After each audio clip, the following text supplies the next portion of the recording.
নরম তুলতুলে খাসির মাংস তো সবাই শুনেছো, কিন্তু নরম তুলতুলে আলুর দম কখনো শুনেছো?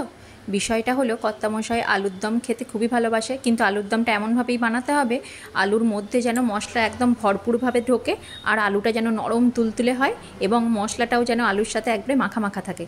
প্রথমে আলুর দমের মশলাটা বানিয়ে নিচ্ছি। এর জন্য মিক্সির জারের মধ্যে প্রথমে একটা পেঁয়াজ, একটা শুকনো লঙ্কা, 2 চামচ টক দই আর ভাজা মশলা 2 চামচ দিয়ে দিচ্ছি। যাদের লাইফে আমার মতো প্রচণ্ড পরিমাণে তারা এইভাবে ভাজা মশলা বানিয়ে রেখে দিতে পারো। আর যে কোনো রান্নার সময় মশলা যখন বাটবে, বিশেষ করে পেঁয়াজ, আদা, রসুন, তখন এই ভাজা মশলাটা দিয়ে দেবে। রান্না হয়ে যাবে তাড়াতাড়ি, অথচ টেস্ট হবে অসাধারণ। আলুর দম বানাবো বলে প্রথমে কড়াই সর্ষের তেলের মধ্যে কিউব আকারে কেটে রাখা পেঁয়াজ আর ক্যাপসিকামটা অল্প ভেজে নিয়ে কিউব আকারে কেটে রাখা টমেটোটাও দিয়ে হালকা হালকা ভেজে তারপর সমস্ত কিছু উপকরণ তুলে রেখে দেব। আচ্ছা, মশলা বাটার সময় আমি যে ভাজা মশলাটা দিয়েছিলাম না, তার মধ্যে ছিল গোটা জিরে, গোটা মৌরি, গোটা ধনে আর একটা শুকনো লঙ্কা।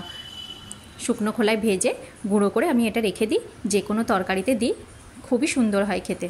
এরপর কড়াই আবারও একটি সর্ষের তেল অ্যাড করে দিয়ে গোটা জিরে আর শুকনো লঙ্কা ফোড়ন দিয়ে আগে থেকে সেদ্ধ করে রাখা আলুগুলো দিয়ে সামান্য হলুদ আর লবণ দিয়ে আলুগুলো বেশ লাল লাল করে ভাজতে হবে। আলুগুলো লাল লাল করে ভাজার সময় খুন্তি দিয়ে আলুগুলো 2 থেকে 3 টুকরো করে দেব। আলুগুলো একটু বেশিই টুকরো করছি, কারণ আলুর মধ্যে খুব ভালোভাবে মশলাটা কষার সময় যাতে মশলা ঢোকে, আর যদি মশলা না ঢোকে তাহলে আলুর দমও সুনাম হবে না, বলবে আলুর দমটা ভালোই হয়নি আজকে।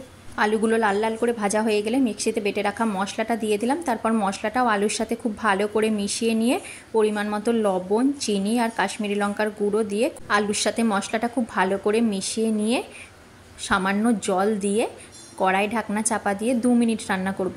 2 মিনিট পর কড়ার ঢাকনা খুলে যখন দেখবে মশলা থেকে তেল ছেড়ে দিয়েছে, সেই সময় আগে থেকে ভেজে রাখা পেঁয়াজ, ক্যাপসিকাম আর টমেটো কিউবগুলো দিয়ে সামান্য জল দিতে হবে। এখানে জলের ভিডিওটা স্কিপ হয়ে গেছে।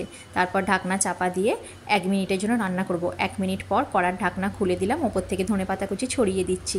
নাও, গরম রুটি, পরোটা অথবা লুচির সাথে খাওয়ার জন্য আলুর দম একদম তৈরি। জানি এটা দেখে আলুর দমের থেকে আলুর তরকারি বেশি মনে হচ্ছে, কিন্তু যারা একটু মাখা মাখা বা গ্রেভি খেতে পছন্দ করো, এইভাবে বানিয়ে দেখো, খুব ভালো হয়।